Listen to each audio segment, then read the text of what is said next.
नमस्कार दोस्तों, मैं कर्मवीर यादव शहीद आजम भगत सिंह कोचिंग क्लासेस में आप सभी का स्वागत करता हूं। दोस्तों आज हम एक नए चैप्टर के बारे में चर्चा करेंगे जिसका नाम है व्यंजन। हमें पता होना चाहिए व्यंजन होता क्या है, व्यंजन कहते किसे हैं, वास्तव में इनको व्यंजन कहा क्यों जाता है। तो हमें पता होना चाहिए कि स्वरों की सहायता से बोले जाने वाले वर्ण को व्यंजन कहते हैं। इनको व्यंजन कहा क्यों जाता है, हमें पता होना चाहिए कि जो हमारे क से लेकर के ज्ञ तक जितने भी वर्ण हैं इनको व्यंजन कहा जाता है। आखिर व्यंजन इन्हें क्यों कहा जाता है, हमें पता होना चाहिए कि क से लेकर के ज्ञ तक जितने भी वर्ण हैं सब में अ स्वर का समावेश होता है। सभी में क्या होता है, ये अ स्वर का समावेश होता है। देखिए अगर हम कहते क में क्या है अ, अगर हम कहते च में भी क्या है अ, प अ ये माने हमें पता होना चाहिए क से लेकर के ज्ञ तक जितने भी व्यंजन वर्ण हैं सब में क्या है अ स्वर का समावेश होता है।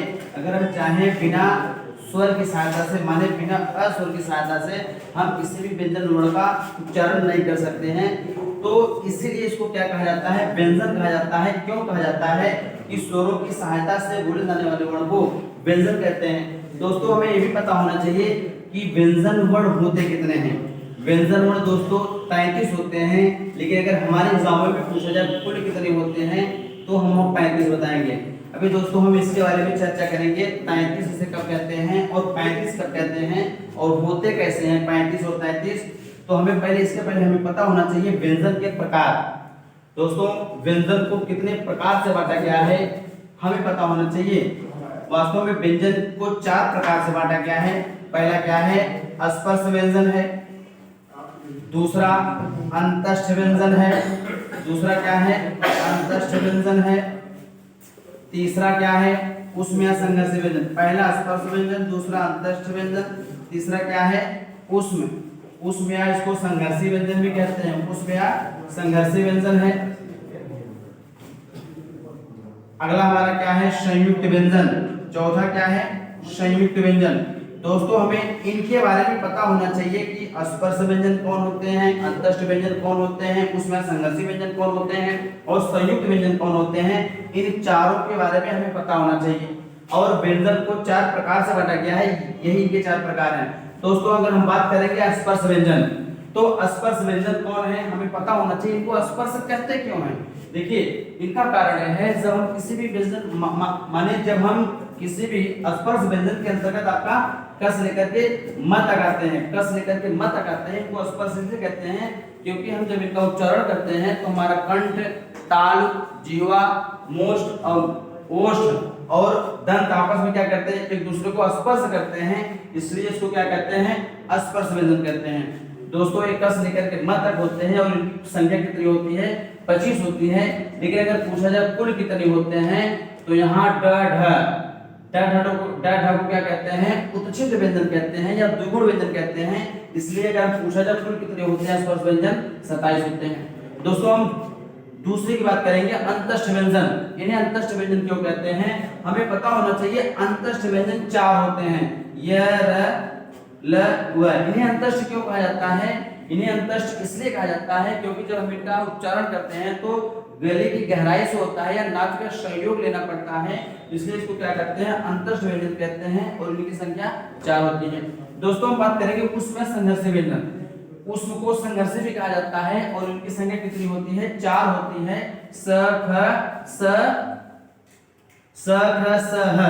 इनको उष्म संघर्षी व्यंजन क्यों कहते हैं, दोस्तों हमें पता होना चाहिए जब हम इनका उच्चारण करते हैं तो हमारे मुंह से गर्भमा निकलती है, इसलिए इसको उष्म कहते हैं। इनको संघर्षी क्यों कहते हैं, इनको बोलने के लिए हल्का से संघर्ष करना पड़ता है और व्यंजन वर्णों की अपेक्षा इनको कहने में हल्का से जोर लगाना पड़ता है, संघर्ष करना पड़ता है, इसलिए इसको क्या कहते हैं संघर्षी व्यंजन कहते हैं।